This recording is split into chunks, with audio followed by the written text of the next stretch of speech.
The sword formation moved without sound, without mercy, and without pause. Like a silent executioner, it slowly tightened around its prey. If you enjoy my way of explaining and storytelling, don't forget to like and subscribe. It really motivates me to keep creating. The nascent soul gazed resentfully as Han Li calmly stowed away his green ruler before descending from above. Its tiny lips were pressed tightly together, its expression icy as it glared at Han Li with undisguised hostility. Master Arctic Dragon knew full well that begging for mercy would be futile. No matter how desperately he pleaded, Han Li would never allow him to leave alive. Any attempt to do so would only serve to deepen his humiliation. His only regret was that he had not unleashed a secret technique to destroy his own nascent soul before it was captured. Now that Han Li had completely immobilized it, self-detonation was nothing more than an unreachable fantasy. Han Li looked at Master Arctic Dragon's nascent soul with a faint smile, yet he said nothing. Instead, his sleeve rustled softly as a small green vial appeared in his hand. With a flick of his wrist, the vial shot through the air and appeared above the nascent soul in the blink of an eye. Han Li pointed a finger toward the vial. A burst of white light immediately poured out from its opening, enveloping Master Arctic Dragon's nascent soul and drawing it inside. With another casual gesture, Han Li beckoned toward the celestial blue cauldron in the distance. The wisp of Gratian true flame promptly carried the cauldron over to him before vanishing back into his sleeve. Only then did Han Li carefully store away the green vial before descending in a streak of green light. A moment later, that green streak flashed once more as Han Li reappeared atop a mound of rubble. He slowly surveyed his surroundings, his brows knitting slightly.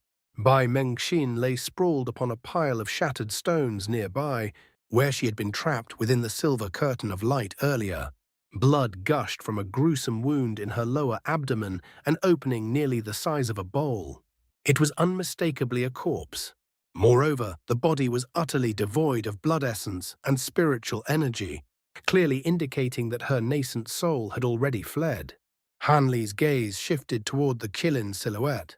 Beside it stood the puppet, motionless and silent, as though it had never taken a single step since Han Li had left. Yet the Tail Star Essence Shield and the Devil Essence Dagger, floating before it, shimmered faintly with residual, spiritual light. Roughly 400 to 500 feet away, 5 skeletal figures stood shoulder to shoulder, swaying slightly where they stood. The vast expanse of grey and white demonic energy that had once filled the air had long since dissipated. One skeleton clutched a green storage pouch in its bony hand. Another was examining a small sphere of black flames that flickered erratically, brightening and dimming in an eerie rhythm. Han Li's furrowed brows quickly relaxed. He swept his spiritual sense across the surrounding area before establishing a spiritual connection with the puppets. Instantly, the entire sequence of events became clear in his mind. It turned out that Bai Mengxin had finally succumbed to terror upon witnessing Master Arctic Dragon's physical body being destroyed.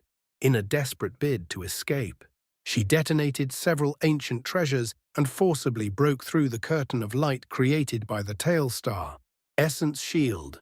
However, before leaving to pursue Master Arctic Dragon's nascent soul, Han Li had given the humanoid puppet a strict order: no one was to escape. The puppet acted immediately. The Devil Essence Dagger shot forth without warning, catching Bai Mengxin completely off guard. It pierced through her lower abdomen, instantly destroying her physical body. Her nascent soul fled from the ruined corpse, only to be annihilated a moment later by a lightning-infused arrow fired from the puppet's thunderfire bow. In a single instant, her existence was erased entirely from this world. As for the green-robed, middle-aged man, he had been unable to withstand the relentless assault of the 5 devils. In the end, his physical body, nascent soul, and even the treasures he carried were all devoured by the 5 fiends. Only his storage pouch and a lingering fragment of his glacial flames remained. After piecing everything together, Han Li let out a quiet sigh of relief. With a casual wave of his hand, he gestured toward the 5 devils. Immediately, the storage pouch and the black glacial flames flew toward him. Han Li briefly inspected the pouch before slipping it away. His true interest lay with the sphere of black glacial flames. After a brief moment of hesitation, he rubbed his hands together. A thunderous crack erupted. Countless thin arcs of golden lightning burst forth from his palms, weaving together like a net that trapped the black flames within. The lightning condensed into a golden sphere, roughly the size of a fist. Han Li then patted his storage pouch and produced a profound icebox carved from glacial ice. With a flick of his wrist, he tossed the golden sphere into the box before sealing it away once more. Only then did he turn his attention toward Bai Mengxin's corpse. After a brief pause, Han Li swept his sleeve through the air and unleashed a crimson fireball. The corpse was instantly engulfed in blazing flames, accompanied by a faint crackling sound. Yet in the next instant, a ball of white flames wriggled out from within the burning body. It tumbled through the air, extinguishing the surrounding fire as it moved, before gathering itself once more into a compact white flame sphere that attempted to burrow back into the corpse. This was none other than Bai Mengxin's glacial phoenix flame. As expected, once her soul had been destroyed, the remnants of the glacial flame had instinctively returned to their original host. But Han Li had long anticipated this. There was no way he would allow such precious flames to slip away. He spread his fingers and made a grasping motion toward the flames from afar. Instantly, a gigantic hand formed from purple apex flames materialized in mid-air above the glacial flames before descending with astonishing speed. The white flame sphere was seized in the fiery grasp before the hand swept back toward Han Li. Han Li made another grabbing motion, and the storage pouch resting on Bai Mengxin's body also rose into the air and flew neatly into his hand. As for the glacial phoenix flame, Han Li employed the same method as before. Golden divine devilbane. Lightning wrapped around the flame, sealing it into a lightning sphere before it was placed inside another profound icebox. Most of the glacial flames had already dissipated after the death of their master, yet the remnants that remained were the purest essence of those flames. If he could refine them or even merge them with his purple apex flames, his combat prowess would increase yet again. Of course, this was hardly the time for such experiments. Finally, Han Li examined Master Arctic Dragon's body. To his surprise, the gold-winged raccoon he had been wary of was nowhere to be found inside Master Arctic Dragon's spirit beast pouch. Han Li did not know why this was the case, nor did he care to dwell on the matter. He simply took the storage pouch and stored it away as well. Only then did he turn his gaze toward the qilin silhouette and the profound jade badge beside it. A solemn expression appeared on his face. Though it appeared inanimate, the silhouette was filled with astonishing spiritual power. Even more strangely, it seemed to have been formed from some type of glacial qi. Yet at the same time, it also appeared as if it were made purely from condensed spiritual power. Its true nature was impossible for him to discern. After a brief moment of hesitation, Han Li slowly raised a hand. Golden light flickered across his fingertips as he prepared to release a streak of sword qi to test its reaction. But at that very moment, a burst of crimson flames suddenly shot out from his sleeve and plunged straight into the qilin silhouette. A flash of red light appeared. From within it emerged a fire raven. This was the spirit beast born from the Gratian true flame. The fire raven appeared thoroughly delighted within the qilin silhouette. Crimson light shimmered across its feathers as it began eagerly absorbing the surrounding white qi that composed the silhouette. Han Li's expression shifted slightly upon seeing this.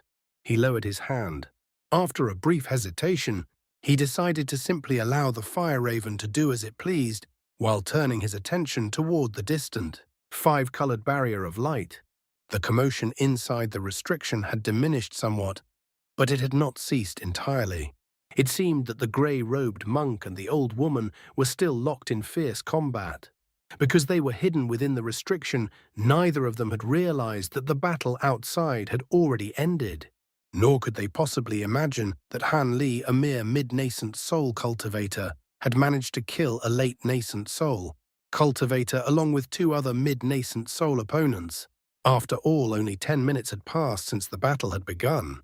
Green light erupted from Han Li's body as he shot forward like a streak of emerald lightning, arriving above the five-colored barrier in the blink of an eye. He looked down at the scene below. A cold smile slowly spread across his face. At his command, the humanoid puppet and the five skeletons flew toward him. At the same time, 36 small golden swords flew out from his sleeves, transforming into streaks of golden light that circled above his head. Han Li swiftly cast several celestial techniques upon them. The golden streaks trembled before multiplying instantly, becoming more than 100 identical swords. The swords scattered outward and shot toward the barrier below. Then an astonishing sight occurred. All of the swords vanished into thin air. Han Li had quietly established an Aureate sword formation that encompassed the entire area. At that moment, he suddenly raised his hand. A yellow streak of light shot forth, circling above the barrier before transforming into a monk's staff that shimmered with faint yellow light. Han Li closed his eyes and formed a hand seal, chanting softly as he infused the staff with spiritual power. The staff trembled. Then it expanded violently within a burst of dazzling yellow light. In the blink of an eye, it had transformed into a gargantuan weapon over 100 feet long and as thick as a water tank. Han Li's chanting ceased. He opened his eyes calmly. Looking down at the barrier, he rubbed his hands together. A sphere of 7-colored Buddhist light appeared between his palms. Supporting the sphere in one hand, he hurled it toward the staff. The instant the light struck, the originally yellow staff became enveloped in a layer of radiant 7-colored Buddhist light. At the same time, it began emitting a deep, ominous ringing sound. Go. Han Li pointed toward the barrier. The colossal staff crashed downward like a falling mountain. Boom! An earth-shattering explosion resounded throughout the entire underground cavern. The 5-colored barrier managed to endure for only a split second, before shattering completely. Fragments of spiritual light scattered through the air before fading into nothingness. But when Han Li finally saw what lay inside the barrier, his expression stiffened. A strange look appeared on his face. However, it quickly faded as his calm demeanor returned. So Han Li said coolly, "Who would have thought the two of you were merely putting on an act?" He smiled faintly. "Why don't I join you as well? Otherwise, it would be quite a pity if the two of you had no opponents." Beneath the shattered barrier, the grey-robed monk and the old woman sat calmly atop two massive rocks, roughly 100 feet apart. Both had their eyes closed, meditating peacefully. Between them stood a strange mouse-like spirit beast, no larger than a fist. Yet with every rise and fall of its tiny stomach, thunderous booms echoed through the cavern, perfectly mimicking the sounds of a fierce battle between powerful cultivators. The grey-robed monk and Madame Long had never been fighting at all. They had merely used the sounds produced by this spirit beast to deceive everyone outside the restriction. The moment the barrier of light was shattered by Han Li, the two of them immediately opened their eyes. Both looked upward at once, and unmistakable shock appeared on their faces when they saw Han Li hovering above them. At the same time, a new barrier of green and yellow light descended and enveloped the two of them. Though far smaller than the 5-colored barrier from before, it was still large enough to encompass them both completely. At the very center of the barrier, a semi-transparent embroidered cloth rotated slowly in the air. Clearly, this barrier of light was being generated by the cloth. "How could it be you?" the old woman exclaimed. Her deeply wrinkled face was filled with disbelief. The grey-robed monk wore an equally stunned expression. Han Li glanced down at the new barrier and the slowly rotating embroidered cloth, a faint smile forming on his lips. "It seems the two of you have gone to considerable lengths," he said leisurely. "To think you would even use a treasure to conceal your presence. Tsk, tsk. I was wondering why even my bright-sight spirit eyes couldn't see through such a simple illusion technique. So this is where you've been hiding all along, quietly plotting." His words carried a tone of admiration, yet the cold glint in his eyes betrayed his true thoughts. The grey-robed monk finally regained his composure. He clasped his hands together and softly uttered a Buddhist prayer before speaking. As expected, fellow Taoist Han is indeed extraordinary. Even the other 3 fellow Taoists were unable to capture you. He paused briefly before continuing. Speaking of which, where are they now? Have Master Arctic Dragon and the others already left this cave? As he spoke, the monk swept his gaze around the cavern. When he realized that Master Arctic Dragon and the other 2 cultivators were nowhere to be seen, a faint unease crept into his heart. However, he clearly did not believe that Han Li alone could possibly have killed the 3 of them. Han Li narrowed his eyes slightly. He shook his head, then nodded. In the end, he simply let out a long sigh and remained silent. The 2 people below looked increasingly puzzled. The old woman was the first to lose patience. She glared upward at Han Li and snorted coldly. Humph, why are you putting on this mysterious act, fellow Taoist? If Master Arctic Dragon and the others have already left the cave, then the 3 of us must break our way out as well. Otherwise, once they summon reinforcements from the North Night Palace, we'll all be trapped here. There's no need for you to worry about them, Han Li replied coldly. All 3 of them died by my hands. He paused briefly before continuing in a calm, indifferent tone. Actually, Master Arctic Dragon left behind his nascent soul with me. Would you like to see him one last time before I send the 2 of you on your way as well? The old woman was momentarily stunned. Then her expression twisted with fury. You defeated Master Arctic Dragon? Impossible. And what do you mean by sending us on our way? Nothing complicated, Han Li said flatly. I have no interest in whatever relationship the 2 of you share, nor do I care what schemes you are plotting. But one thing is clear, you left me to face the cultivators of the North Night Palace alone, while secretly plotting against me. That alone is enough. His voice grew colder. I despise nothing more than being used by others. Furthermore, I cannot allow anyone to know that I possess divine spirit treasures. His gaze hardened. So the 2 of you must disappear from this world. His tone was calm and matter-of-fact, as though he were simply announcing an unavoidable outcome rather than issuing a threat. After finishing his words, Han Li closed his eyes and completely ignored the 2 of them. His hands formed a seal as he began chanting quietly. The grey-robed monk and the old woman immediately sensed fluctuations of spiritual qi around them. Both of them hurriedly looked around in alarm. Several hundred feet away, countless flashes of golden light suddenly appeared. Soon after, strands of golden thread as thin as hair began to emerge from the air itself. They flickered and drifted without any apparent pattern, weaving through the space like strands of living silk. Yet all of them were gradually converging toward the center, and all of this occurred in utter silence. The sight was eerie beyond words. The old woman's expression changed drastically as she cried out, "A sword formation!" The grey-robed monk's heart lurched violently. Suppressing his shock and his growing suspicion regarding Master Arctic Dragon's fate, he quickly shouted, "Brother Han, there must be some misunderstanding. The 2 of us harbor no ill intentions toward you. Right now, countless cultivators from the North Night Palace are gathered outside the Spirit Void halls. If they fail to see Master Arctic Dragon emerge from here, you will never be able to leave this place." He spoke urgently. What we should be doing now is joining forces against our common enemy. As for the matter of the divine spirit treasures, we can swear blood oaths to keep the secret forever. Han Li chuckled softly. That won't be necessary, he replied.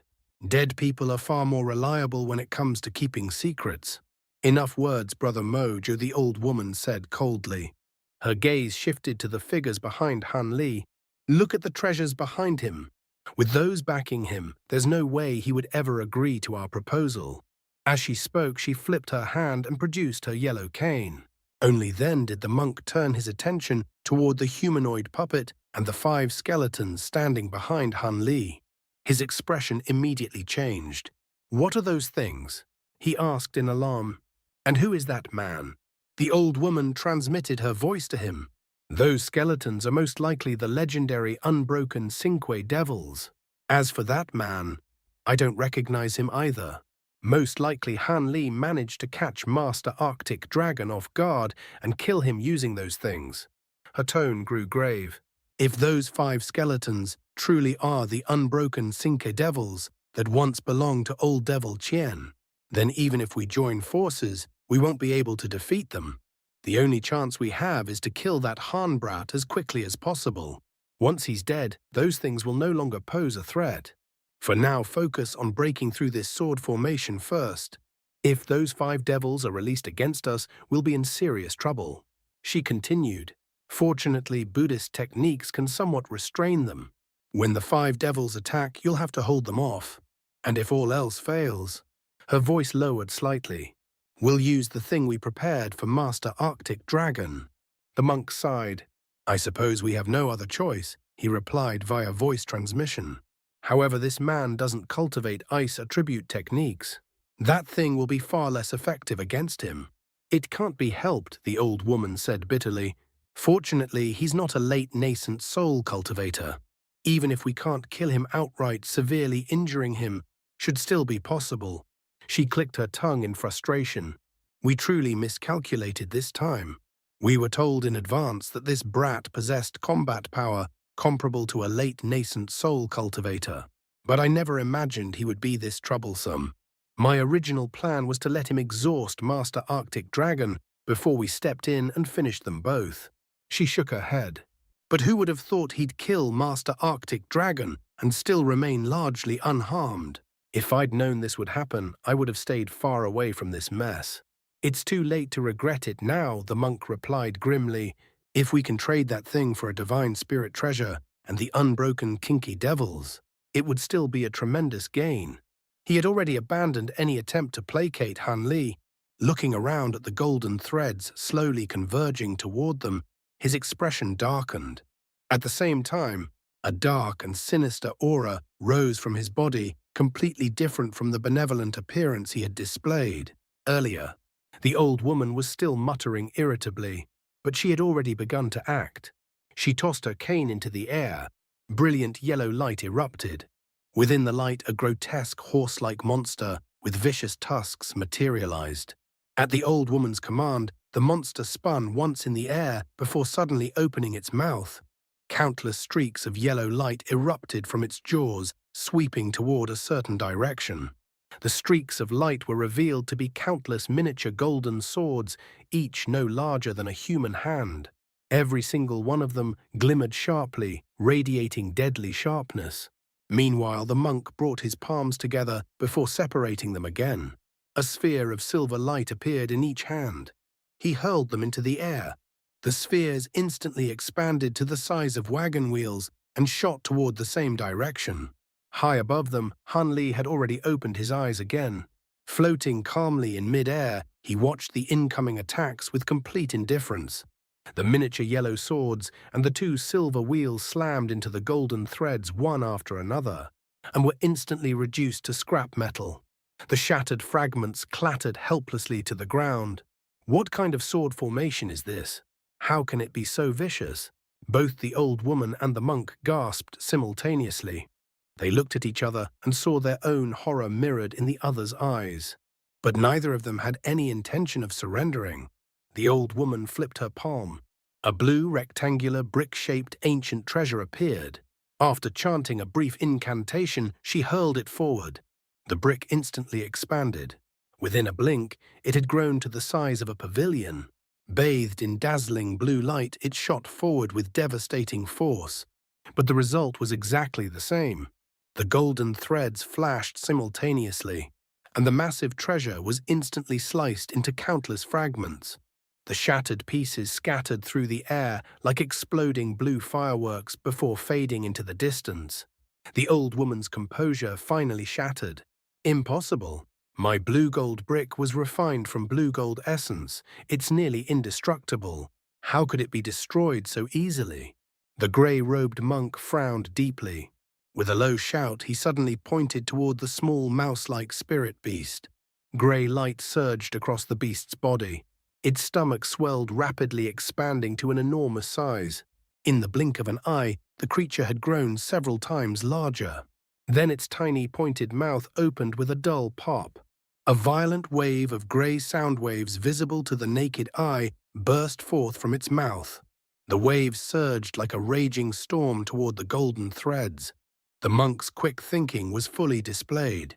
Since solid treasures had proven useless against the sword formation, he immediately switched tactics, attempting to bombard it with an intangible attack.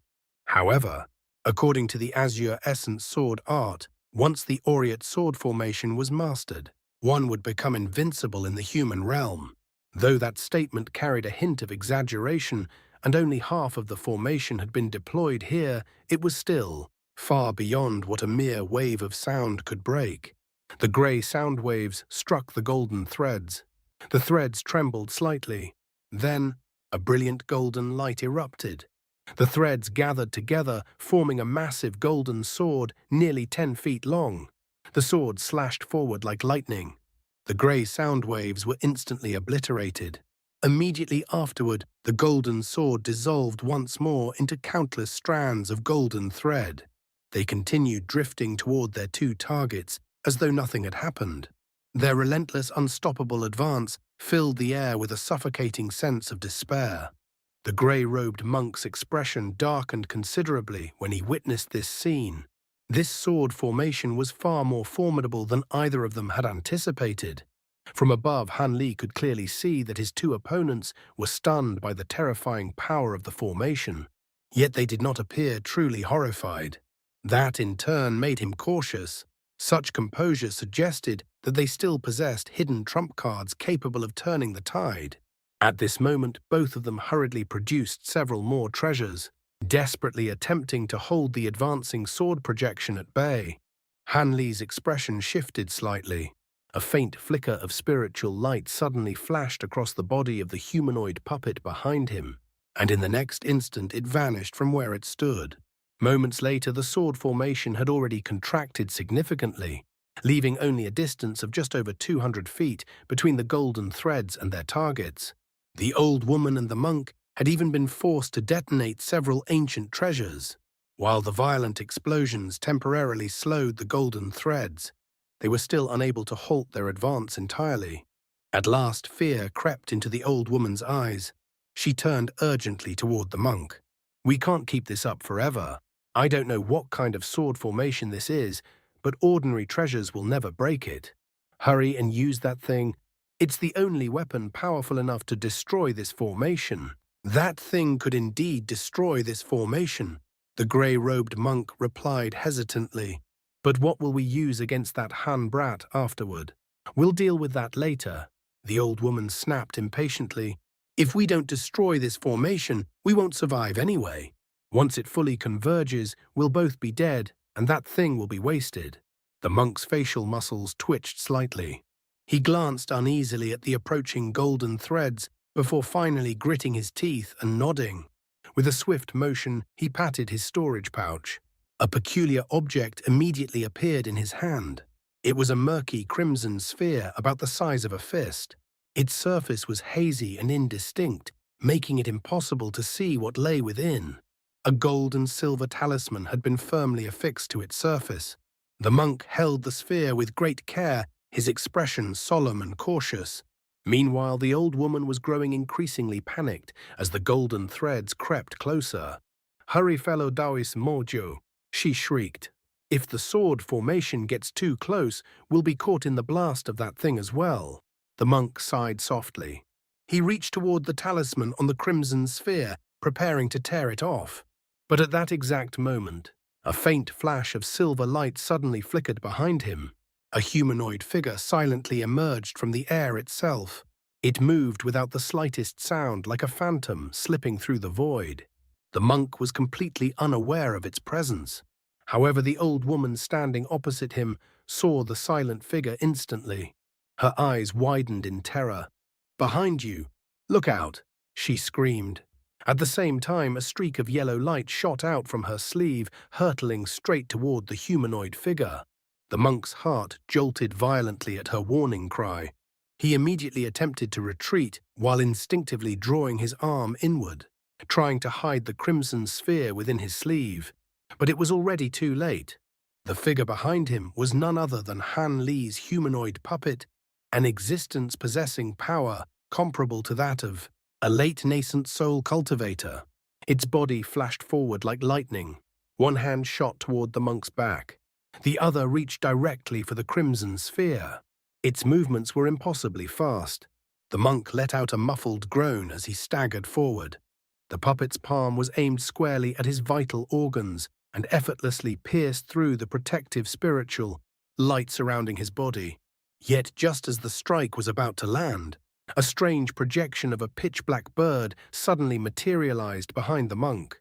Though the puppet's hand pierced through the projection without difficulty, the obstruction slowed its movement ever so slightly. That tiny delay was enough. The monk twisted his body just in time to avoid a fatal blow. Even so, a deep gash tore across his shoulder. Blood immediately gushed out in a violent stream. At the same time, just as the puppet's other hand was about to seize the crimson sphere, the sphere suddenly slipped from the monk's grasp and flew toward the old woman. Meanwhile, the yellow streak of light that the old woman had launched had already reached the puppet. It was a thin yellow needle shimmering with deadly light. Purple light suddenly flared within the puppet's eyes, yet it made no attempt to evade. Instead, its arm reaching for the crimson sphere suddenly trembled violently. Crack! The arm detached from the puppet's body. In the blink of an eye, the severed arm caught up to the flying sphere. Its hand closed around the crimson ball and immediately carried it away. Almost simultaneously, the yellow needle struck the puppet squarely between the brows. A dull explosion rang out as yellow light burst outward. No, yes. Two opposing cries rang out at the same time. The monk's voice was filled with rage and shock as his precious treasure was stolen. The old woman meanwhile cried out in excitement as her treasured weapon struck their enemy's vital point. The humanoid puppet staggered backward several steps before finally regaining its balance. It straightened slowly. Then it turned its cold gaze toward the old woman. A small hole, no wider than a thumb, pierced through the center of its forehead. Yet in the blink of an eye, the wound completely sealed itself. Not even the faintest trace of damage remained. The old woman stared in utter disbelief. Then she suddenly sensed something. "My yellow plum needle," she shrieked. "What did you do to my yellow plum needle?" The puppet slowly raised its hand. Hovering above its palm was the thin yellow needle. It darted frantically in every direction, desperately trying to escape. But it was firmly sealed inside a sphere of silver light. The old woman's face instantly turned pale. She opened her mouth to speak. But before she could utter a word, the puppet suddenly rubbed its hands together. Blinding silver light erupted between its palms. The yellow needle dimmed instantly as its spiritual essence was erased. The old woman let out a heart-wrenching cry. She spat out several mouthfuls of blood essence in rapid succession, as though she had suffered a grievous internal injury. The monk's face turned thunderous. Ignoring the blood pouring from his shoulder wound, he abruptly raised both hands. Countless spheres of silver light, each roughly the size of a fist, burst forth wildly from his palms. Faint sounds of howling winds and rumbling thunder accompanied their release, creating an imposing and fearsome spectacle. But high above them, Han Li merely let out a cold chuckle. At his command, the humanoid puppet formed a hand seal. Brilliant silver light erupted from its body. Then, the light vanished, and the puppet disappeared from sight. All of the silver spheres struck nothing but empty air. The attack achieved absolutely nothing. The monk and the old woman exchanged glances. In each other's eyes, they saw the same crushing despair. At this point, the sword formation had already closed to within 70 or 80 feet of them. There was nothing left they could do. High above, Han Li hovered in mid-air with his hands clasped behind his back, gazing down at them with a cold, detached expression. At last, the Aureate sword formation fully converged. Countless golden threads condensed into a massive sphere of radiant golden light. At first, a series of loud explosions erupted from within the sphere, causing it to tremble slightly. Soon afterward, the anguished screams of the monk and the old woman rang out.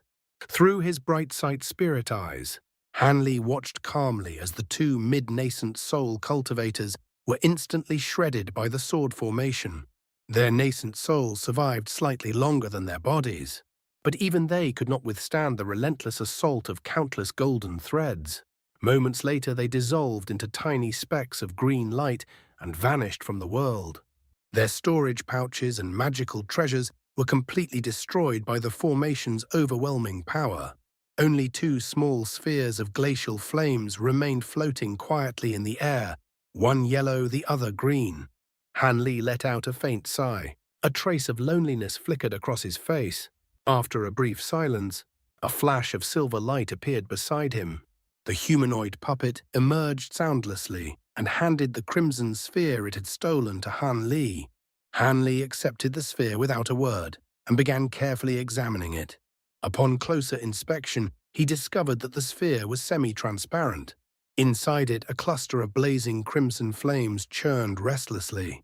Looking more closely, Han Li realized that the flames formed a miniature firebird, flapping its wings. The creature was astonishingly lifelike, almost mesmerizing. Strange runes of many colors circled around the firebird. Upon closer inspection, Han Li discovered that these runes resembled a type of pseudo-ancient language. Yet even with his extensive knowledge of ancient scripts, he could not decipher them. It appeared to be an entirely new form of primordial writing. Han Li studied the runes for a long time, his brows tightly furrowed. Since this treasure had been their ultimate trump card, it was clearly no ordinary item. Although the sphere radiated immense fire-attributed spiritual power, the amount of energy it contained was far too small to break through the Aureate sword formation. Thus, the true power of this treasure must lie within those mysterious runes. Unfortunately, he could not recognize even a single character. Clearly, this was not the time for lengthy research. After a moment of contemplation, Han Li produced several talismans from his storage pouch and attached them to the sphere. Then he took out a specially crafted wooden box and carefully placed the sphere inside. He would study it later. Once finished, Han Li turned his gaze toward the qilin silhouette. By now, it had shrunk noticeably. In contrast, the fire raven within it appeared incredibly vigorous. Its body had grown nearly a third larger than before. Han Li stroked his chin thoughtfully as he observed this. He did not immediately recall the wisp of true flame. Instead, he formed a hand seal and began chanting softly. All at once, more than 100 bursts of golden light emerged from the air below. Most of them soon faded away, leaving behind only 36 miniature golden swords. Han Li waved his sleeve casually. The swords flew into his sleeve like a flowing river of golden light. Finally, his gaze fell upon the two small spheres of glacial flames. They hovered quietly in place, emitting a faint glow. Otherwise, they appeared entirely ordinary.